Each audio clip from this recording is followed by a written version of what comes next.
Said that Morsu's own words were triple ban me or play Malphite, and now you can't even play Malphite, and it's not going to be a triple ban. So Morsu is going to get something here that he wants, and there's a lot of fast bans. Okay, so it's not a triple ban, but it's still his Irelia, it's still his Jax, and they haven't banned away his Fizz, which is what they did last time. It's going to be a fast first pick of Nidalee for the first pick of LowLandLions. Yeah, Nidalee's still one of the queens of the jungle, still very high priority. Actually saw it less so much in the EULCS than we have in Challenger. Challenger still very much so playing the Nidalee. Maybe we'll see it creep back in this week's EULCS as well once we get on to 5.6. Of course, there were nerfs to Sejuani and a couple of other little tweaks around the jungle as well.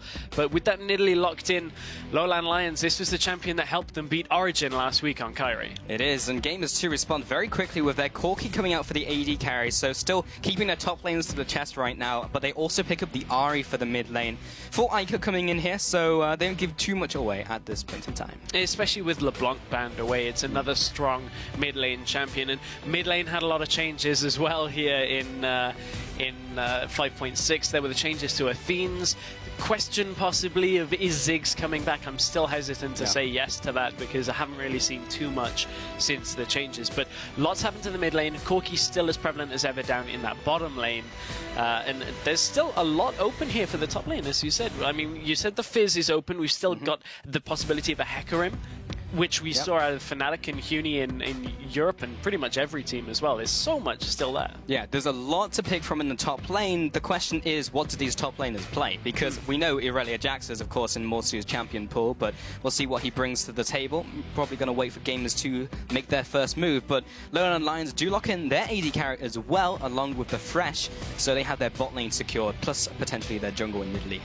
Yeah, and speaking of jungle, Sejuani has been locked in. So Sejuani had the slow reduction on her ultimate for if you whiff the ult, and I believe it was a little bit of damage taken off her W from the flail. So we'll have to see exactly how much that has affected Sejuani. Some junglers have been very vocal that it's been a heavy hit to Sejuani's early clear. So we have to see. Gilius, is he going to be still as confident on Sejuani? You have to feel like that because it was picked. Rek'Sai was available at the same time. Yeah, so we do have the flex of Morgana coming in here. Could be top, could be support, depending on where gamers to put it.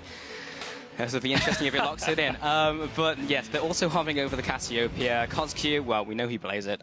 This could be something that goes into the mid lane.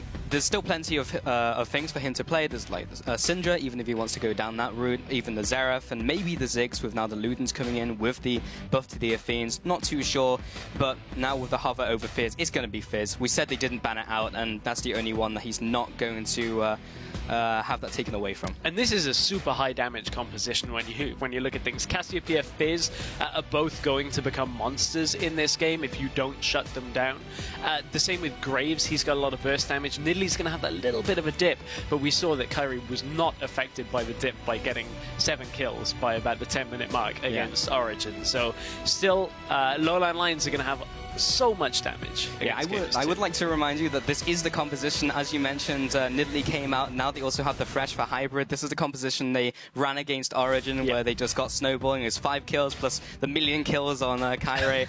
And if they can replicate that against Gamers 2, this is a great start to this best of 3 if they can pull it off. But Gamers 2 themselves, what are they looking towards? Likely top lane here, unless they're going to flex Morgana up there. But Hecarim. Okay, Hecarim's gone all the way through the draft. We've seen him higher priority by certain teams, but Smitty J, this is, I believe, I'm trying to remember if we've seen him actually play Hecarim before. I will have to go back and check through that. But at this point, this could be another unique pick here out of Smitty J, and certainly a meta pick as well. We've seen a lot of Hecarim coming through the meta.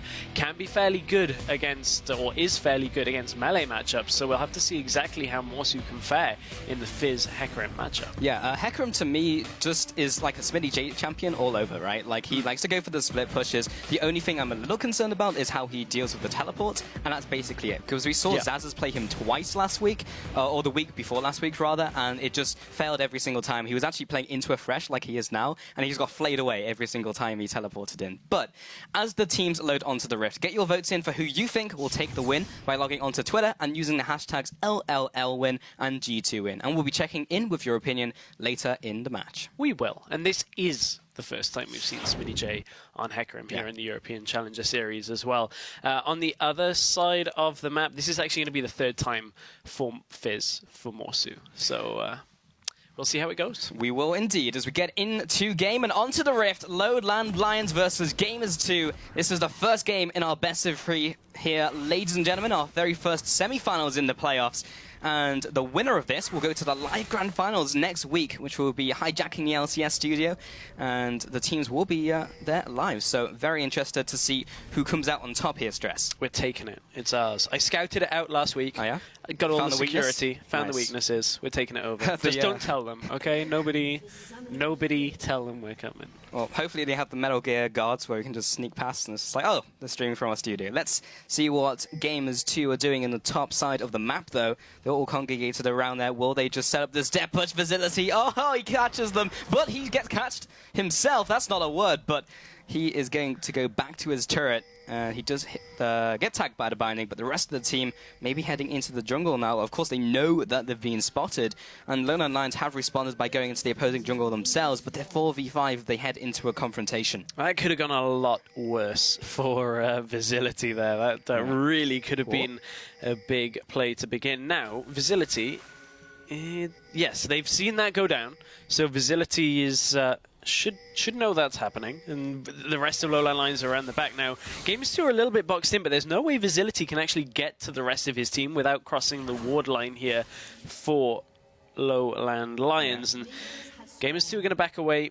They've both got deep vision into each other's jungle. However, there isn't actually vision to spot the lane swap as such from LowLandLions, and that may become problematic depending on exactly where G2 show themselves. Yeah, so Jeebus and Hiva have gone back to base and they will be heading into the bottom lane here, so they should get the dual lanes coming out. They did see Vizility actually pass through that base gate ward, so they know he's heading into the bot side of the map. And now they definitely know he's here, and he's actually setting up the lane just in case it's the 2v1. So the problem about this, yes, he's going to set up the lane, but as it's, actually Hybrid, scrap the bottom lane because Ica, this is a very different type. There's the auto, CozQ follows up with some damage. There's the ignite as well from Hybrid, so he burns out in the mid lane just to send Ica packing, and he will have to go back to base. He doesn't even bother spending the biscuits, and yeah, he's going to be out of commission for a couple seconds. But now that that Hybrid has realized that it's actually a 1 versus 2 right now in the bottom lane, Vizility hasn't been able to push up and get any real farm done here. He's only on the 1 CS to 4. Now they're back to the 2v2. Should be okay, but that was a little touch and go there for Hybrid. Rome thinking it would have been a 1v1 in that bottom lane. Yeah, it's only put Vizility a couple CS behind, but it's not going to feel the long-term impact. And we have to now wonder what the impact of this top lane is going to be now with SmittyJ and Morsu going head-to-head. We didn't see SmittyJ start with that flask on its own and then do a camp and teleport back. So this will be a straight-up matchup here in the top lane. And SmittyJ actually just took a turret shot. That is probably something he's going to not want to do for the rest of this laning phase if he wants to go up against Morsu. Because if there is one thing that Morsu can do very well, it is these 1v1 situations in the top lane. Yeah, he's going to have to get itemized first, but yeah, once he gets there, he's very difficult to deal with because there's almost no real way of dealing with him because he'll just keep jumping around with a Z, and he won't be building Zonias. He'll be going for the AD Fizz build, most likely, with the Triforce and the Blade of the Ruin King, which is what we've been seeing Fizz do as of late. We'll see if he'll be doing that. But SmittyJ should be able to play around this. He's played it himself. Hybrid comes out with the Flay in the bot lane. There's the auto. There's the follow-up from Vizility. That's all they want for now. Hybrid is still spotted out by that ward, and Kirei looking maybe to go from the backside and see if he can close in with his pincer movement. I've seen this kind of setup before, and this was pretty much what happened against Origin at about this time into the game. Kirei, one spear. It landed. No follow-up from the hook from Hybrid, though. Literally inches away from Hiva. Even so, not quite the target they were looking for, as Jeebus was there, one under their crosshairs. But at this point, Kairei's put enough pressure on this bottom side of the map. You can see the pressure on the middle lane as well that Kairei's having. Just throws a spear in, but it's all from that roam from Hybrid, putting CozQ ahead early on. Just because they didn't really get anything from Ica, it did pass over the lane presence to this Cassiopeia, though. They chunked Ari so hard, but bottom lane, they're chunking Hiva. Yeah, Hybrid just never fails to land hooks. You saw it against Miffy as well. He just could not escape them. Hybrid is continuing to put down the pressure, and it means they are slightly ahead in this lane, but nothing to write home about just yet. And Gilius, just out of range, I think, of that ward to see that they were there. And Gilius will be heading through the rest of his jungle. As you mentioned, his early clear maybe not as good as it was, but he has gone for the Trailblazer, so he should be able to get through his jungle just fine now. Yeah, that'll help him out. Just keep clearing through. On the other hand, Kirei hasn't yet opted for anything. If you think back, Kirei has been one of the players that has opted for, I believe it's the tier build on Nidalee. We saw him rush that very, very early on. Oh, another hook lands in that bottom lane, and yes, they can't follow up, but every single time, G2 are getting pressured out. And this was the bottom lane that Vizility was on his own in as they began this game, so they really didn't pressure out Graves at all in the early game. Yeah, this is also the Hiva who is continuing to not quite land his Black Shields. I don't think I've seen a single Black Shield that's gone in before the hook, and every single time Jeebus has been dragged in regardless, so needs to be a little sharper on those as the hooks keep landing. Mid lane, as you mentioned, significant advantage now to CozQ, 45 CS to 24 from CozQ in here. Neither have gone back just yet. Neither have really spent any of their potions either, so they're just mostly farming it out, and CozQ's getting the better of Ica. Ica was quite vocal yesterday on Twitter. There was a series of interactions between some of the players and also with regards to the Challenger chat show that was posted yesterday as well. Ica taking a little bit to heart some of the people's comments about Gamers2 and his strength on the team, so he's really been looking to kind of raise his status within the team, but he's not quite getting there with the CS difference quite yet. Kirei actually just walks straight into the lane. SmittyJ, a little bit trapped here, no flash. Yeah, nice juke from Morsu though. There's the chum the waters. Kirei's taking a bunch of damage. There's the first blood in the 1v2. It won't be the second kill for Smitty as Morsu does wipe him up, but still, they do get that one kill and the assist, so slight advantage to LowLandLions, even though that was not quite how they wanted it to turn out. Man, you can't underestimate the damage that's going to come from this Hecarim, though. You can see he basically just turns what should have been fairly easy 2v1 into a 1-for-1 trade overall. We'll see what he opts for now, as he does have a little bit of gold. Yes, has opted for those Home Guard level 3 boots here. Will he use his teleport is the question, because he may very well require that. Now that he's got Home Guard, can just run out. And he's almost back in lane literally just a couple seconds ago. Home Guard so good on Hecarim, allows him to go for those ganks and return to the lane very, very quickly, so doesn't even have to expend that vital summoner of a teleport. It also gives him quite a big burst of damage on that initial hit as well. It does. Comes in with the Sonic Boom, just with the E, so much damage as that translates with his passive. Something as well, SmittyJ is not a fan of Robot Unicorn attack. He's not, no. He's opted, however, for the Headless Horseman instead. It's a solid play. Let's see if it pans out. Morsu is continuing with his CS, and he's pretty much equal with Hecarim. So the Hecarim pick against those melee top laners has not quite put down the pressure that he may have wanted. We just have a large minion wave heading towards him. Gilius is going to be utilizing that minion wave to see if he can get in for a gank here. Morsu is very slippery with his E and his flash. See if he can get the kill off, as Smitty does not have his ult, but Gilius does, and his flash as well. Morsu is now feeling the attack. Gilius, well, he uses ultimate. There's the Arctic Assault. He burns the flash. Good gank. Gets the flash, yeah, didn't even have to use his ultimate there, and we talked a little bit in Champion Select about the Sejuani changes. If you don't hit it, it's from a 90% slow down to about a 30% slow, and that is a massive difference if you don't hit that ult. But the Lantern in the bottom lane, and a long trip, but Kyrie's there's in the trouble. flash on the Arctic Assault. Ica from the mid lane as well with the Foxfires, takes down Kirei as he's trying to prowl through the jungle. SmittyJ in the top lane receives the Chum the Waters. There's the damage amp from Morsu as well. The auto attacks, having to use SmittyJ's ultimate to get away from that. So Morsu takes control of the lane, but he's very low. He is very low, but you can see just how much damage Morsu can do in these situations. As we said, 1 versus 1. SmittyJ a little bit feeling the pressure in the trades, but still ahead in CS. Keep in mind, until Morsu really gets his flash up, though, he can't really risk going aggressive on Smitty when his ult is up, but now that Smitty's ult is down, Morsu may be able to just burst him. Gilius is here 1v1. Can he do the damage in time? Yes, he can. Urchin strike with a Seastone Trident. Gilius gets a little bit juked there by Morsu. There's the Arctic Assault. Needs to get a range for the Frost passive and get the Permafrost down, but he can't quite connect the auto attack. Morsu is going to be juking with the Urchin strike. He has E in 4 seconds. He just needs to buy time. He's got the ward coming down, but Ika's come in from the mid lane. CozQ in hot pursuit, though. Morsu's got the minion down, but he has the passive to try and reduce some of that. He's got the Urchin strike down. CozQ was on the hunt, but he was not in range to get taken out by Ica, and that's LowLandLions taking the dragon as well. Great individual play out of Morsu. Knew exactly the pathing he had to take to kind of juke Gilius out there, and if nothing else, wasted the time from the rest of gamers too, so they can take a dragon.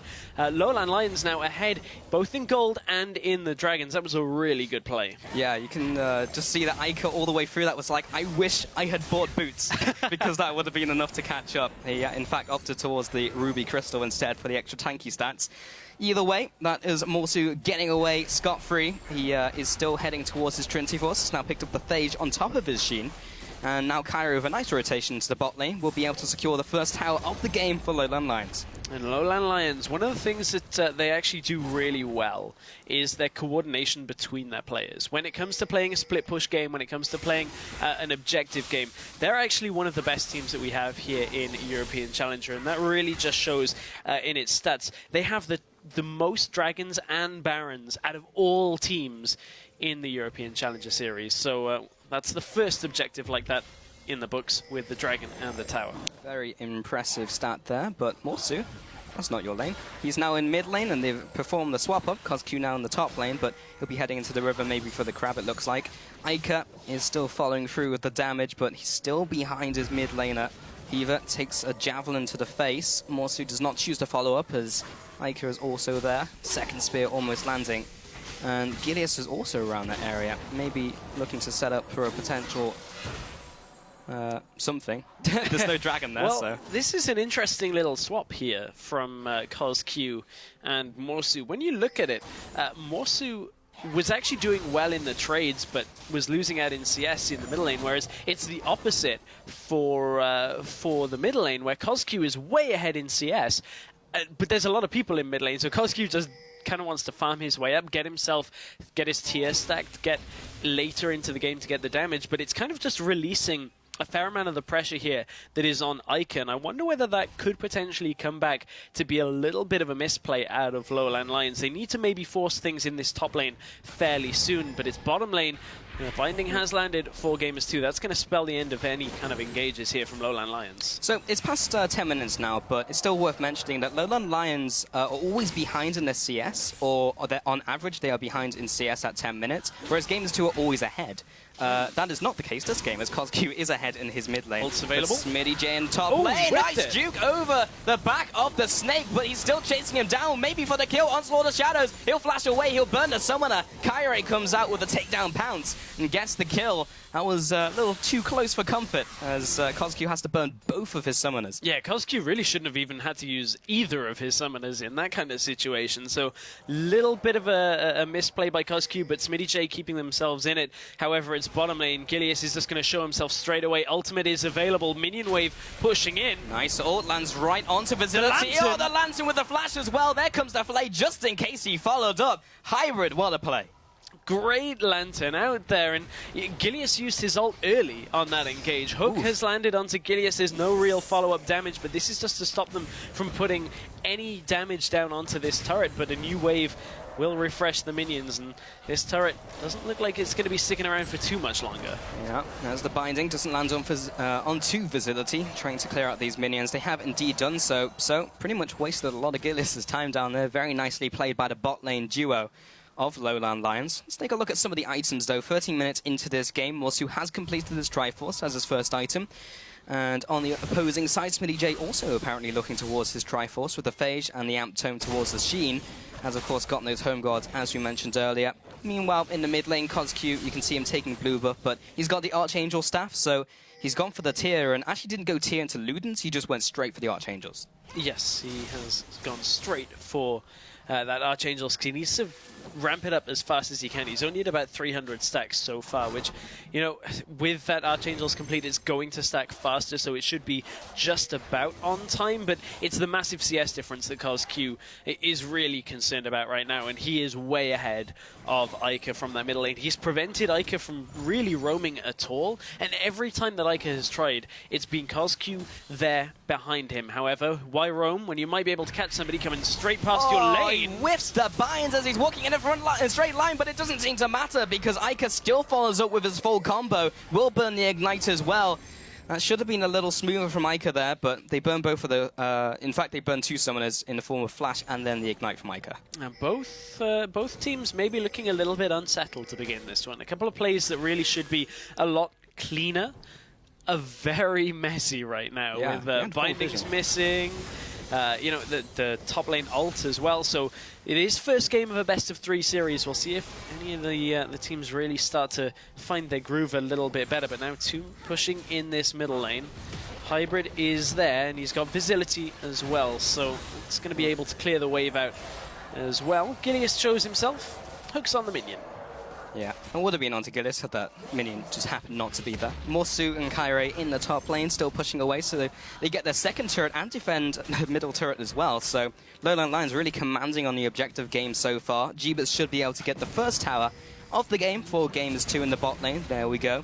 But when you're a team and you start making mistakes against LowLandLions, they will capitalize. We've seen that multiple times where people make one small mistake and LowLandLions, they always capitalize on it. And this is a split push game as well. Kyrie's getting forced back, but Morsu's free to just sit under this turret for a little bit longer. That's a big crit as well. There comes the E, flattens him down. Goodbye, Hecarim. Gillis now comes into the top lane. He's 1 on 2. There's the ultimate onto Kirei, and Morsu just kind of leaves him out to dry. He's getting the as turret. Kirei tries to get away here. Morsu just finishes off the turret. He'll easily take that kill for a turret any day of the week.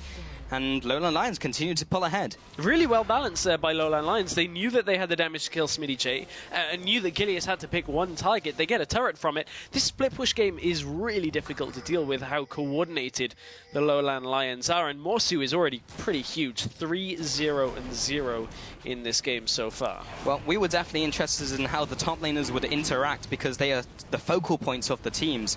But so far, it seems like Morsu is pulling ahead 1-4 on SmittyJ, and Gamers 2 go for a very nice dragon. Yeah, it's very important for them to take this dragon now because Jeebus has to back to get his Trinity Force. That's what the bottom lane turret gave him the gold for. So they had to get the dragon and then recall rather than, you know, wait for the dragon because they wouldn't have had the power spike to fight a full team fight against LowLandLions. And Kirei just died in the top lane. So good timing out of Gamers 2, knowing what they had to do. But now that they've got it back, LowLandLions, again, they're all together as a unit, looking to push down turrets. Morsu has a fair amount of damage. Now, look at how fast that tower is dying at only 17 minutes into the game. Yeah, counterplay on counterplay. Heaver does get hooked in. There's the Black Shield, but he does get destroyed by Morsu. I thought... Oh, that damage from Urchin Strike. I legitimately thought he'd flashed to the side, and he was just off the screen. I legitimately was like, well, there was no animation on that flash. No, he just got destroyed. Straight up 100-0. Yeah, the Sheen, the Seastone Trident from W, and then the Urchin Strike. Crazy. Literally 60% of And now bot lane. This is just so good out of LowLandLions with how they're pushing. G2 just cannot settle themselves against this amount of pressure across the map. They let Morsu have a champion that he is very comfortable on. This is his 3rd game here in Challenger Series on the Fizz, and it's been banned in most of the other ones.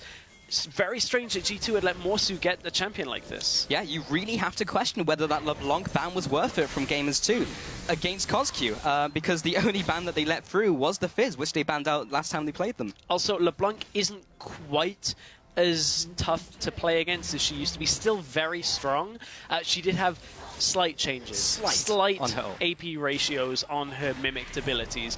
So it's not taking her out of the top tier, it just makes her that little bit less deadly. Yeah, for context, it's 0.005 of all her ratios. So it's a little bit, but it's definitely a little bit all the same. And an opponent of LeBlanc will take everything they can get from being detonated. But Heaver, now back from the graveyard, is looking to ward up. I haven't really been paying too much attention to the Vision game because it's all been about the kills and objectives so far, but now the teams are starting to ward up as they can. And it's interesting that you bring up the Vision game, actually, in this matchup. Because LowLandLions have statistically the worst warding in the European Challenger Series. They only place a ward just over every 2 minutes on average. And then you look at G2, they are tied second for the worst warding as well. They're actually tied with Mouse, who, as most people will know, didn't have a win for 4 weeks. So both of these teams, if you look at one area that they could really look to improve on, warding would certainly be it. But when you're ahead right now, as LowLandLions are right now, they're not all that focused on their warding game. They're focused on let's get towers, let's get objectives, and stay ahead. Because if we're stood right in front of their turrets taking them, it doesn't matter if we know exactly what they are. Yeah, exactly. But still, there's some interesting stats in this matchup. Yeah, for sure. But now we've kind of hit more of a low period the teams are looking toward, but it's definitely like they can't seem to multitask in that sense. It's like, we'll push up your towers, but we won't also keep up our vision game by doing so. Now, he's over the wall. He does have flash if he can go for that flash soul shackle engage. But Morsu is pretty much by himself right now with Hybrid and Kirei coming up the rear.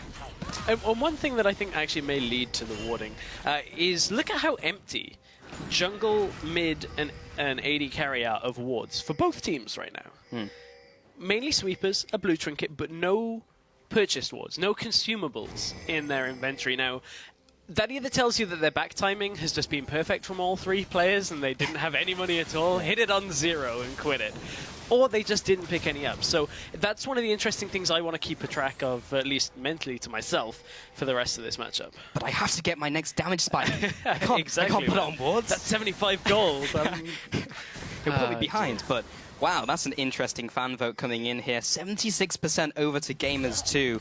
And that would be the quote-unquote safe bet, because an on-form Gamers 2, yes, is very good, and have proven so during the previous weeks, but we've also seen how good LowLandLions are at upsetting teams and capitalizing on mistakes like they are in this game, even though we've kind of hit more of a slow point, which I feel is going to ramp up in the next couple of seconds. Yeah, it certainly is going to ramp up as LowLandLions push up.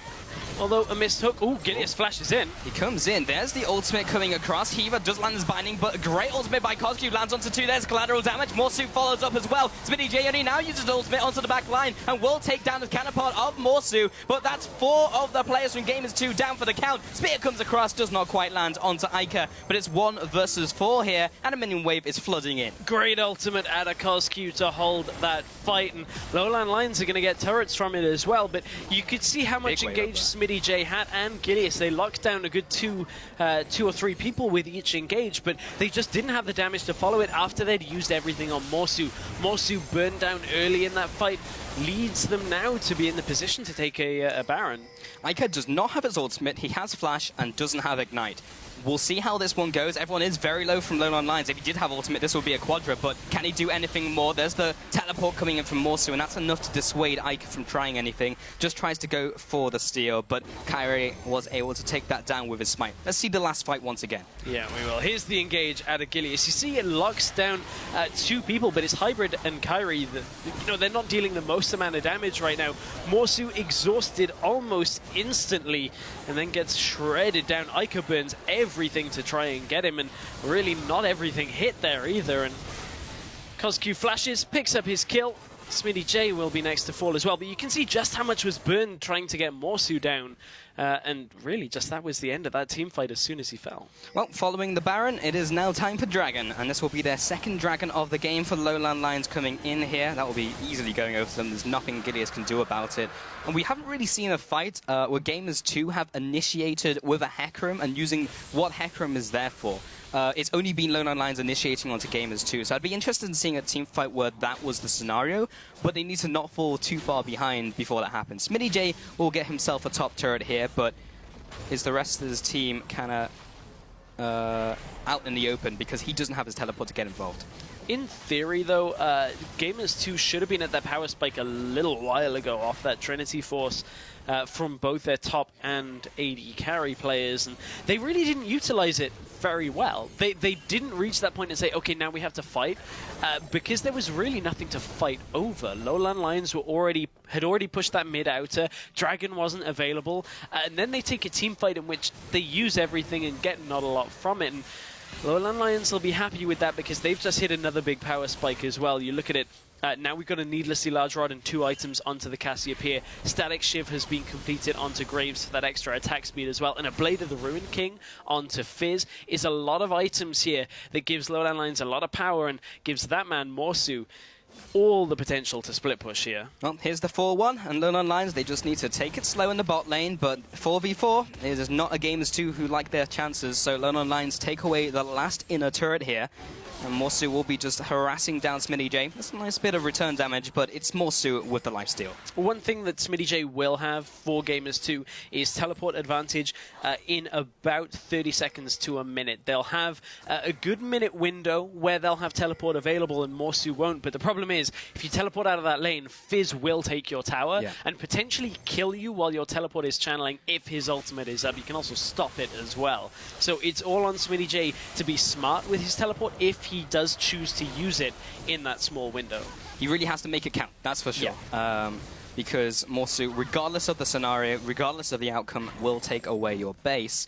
SmittyJ heading back into the top lane here. Of course, the perfect scenario would be for him to be in base so he gets the home guard as well, but can't really afford that luxury when Morsu's banging on the front door in the top lane. CozQ, you're going to be securing these crabs. And you were talking about the items of the item builds before, but CozQ has opted towards the Rylai's Crystal Scepter over what we've been seeing typically, and has now gone for a needlessly large rod. So perhaps looking for a death cap. Of course, that was one of the changes in 5.6, where now death cap and her passive stack additively rather than multiplicatively. So he actually loses around 12% damage when you get to the late game. That's difficult to say. Multiplicatively.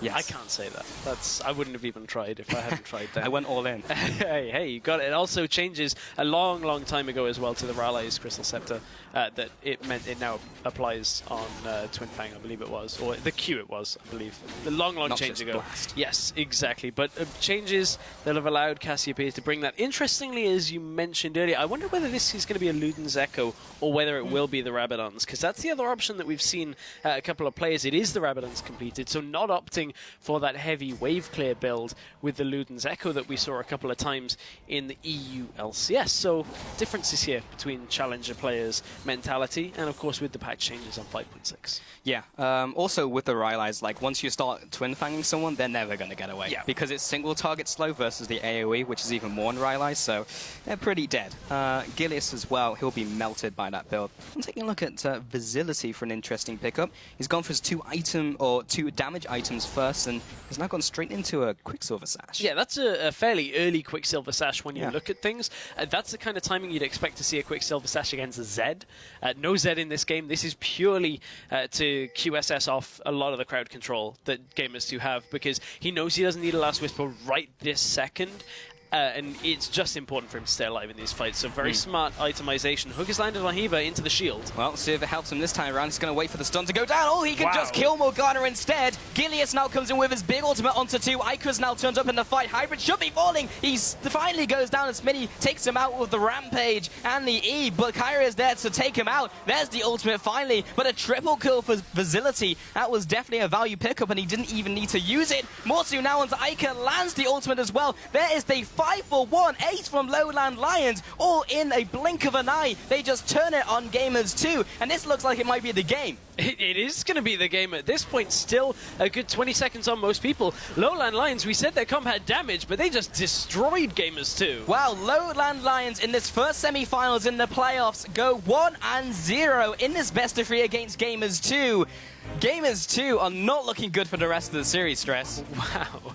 I mean, Gamers2 weren't expecting that damage. I wasn't expecting that damage. The only people that were expecting that team fight to go quite that heavily in their favor was LowLandLions. Yeah. Morsu teleports in, completely just blows everybody up. And, you know, that on the side of Vizility, he's had a fairly quiet round robin. That team fight shows up huge as well. Yeah, I mean, it was kind of quiet for like 5 minutes where it's just like, okay, let's just clear out the waves, let's stay in our base, and oh, we're dead, and oh, the game's done. Yeah, the game was done. Yeah, that's it. Very impressive from LowLandLions. That all came from Hiva and Jeebus trying to catch out LowLandLions in their own jungle. You have to think, did the warding play a factor into that? Did they know there were that many people there? Yeah. I mean, that happened so fast. I'm trying to kind of like keep it in my mind's eye on exactly how the game state was at that point. I know that Morsu was pushing in the bottom lane. Both top laners teleport in, and one does it just all happened so fast. Yeah. I think is pretty much the bottom line of that one, Stress. Yeah, very well played. But that's the first game, and that means that LowLandLions is 1 game away from going into the playoff finals. And once you're into the finals, even if you lose, you still have a chance at promoting into the LCS by taking on one of the LCS teams. Or if you win, which will be a very tall task depending on who qualifies from tomorrow, you will just automatically promote into the LCS. You're in the LCS.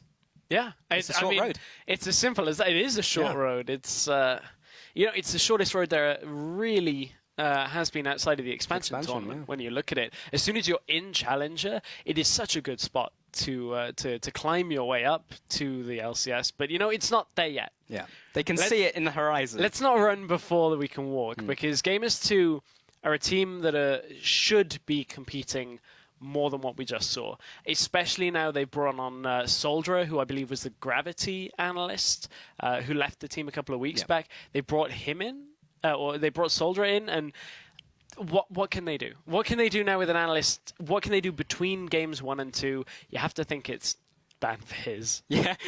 I think that might be a triple ban coming out. Because that was literally the only champion that they didn't ban out from the top lane, and they just tried to edge a LeBlanc ban in there, but even so, it didn't go down well. And if they were looking for instant results with their Soldier, apparently it hasn't quite turned up just yet. Hasn't yet. There's still time. There's still time. It's not the end of the world. But it's minutes versus days, which they had before. Yeah, exactly. And you look at this game now. Gamers 2 are on the blue side in this next game, which means Morsu, should he choose to take it, has the counter pick for top lane regardless of what you ban. So if he's got something up his sleeve, which Morsu normally does, he's played Wukong and Fiora, so he's probably got something as a counter pick. That puts Gamers 2 in a very tough position. They have to rely on a solid strategy. They can't rely on outplaying now. Yes, very, very true. I'm kind of interested in what they're going to do for their pick and ban strategy, but we'll find out when we head into that second game. So we have to take a quick 3:30 break, but when we get back, LowLandLions and Gamers 2 take to the rift for round 2. We'll be right back.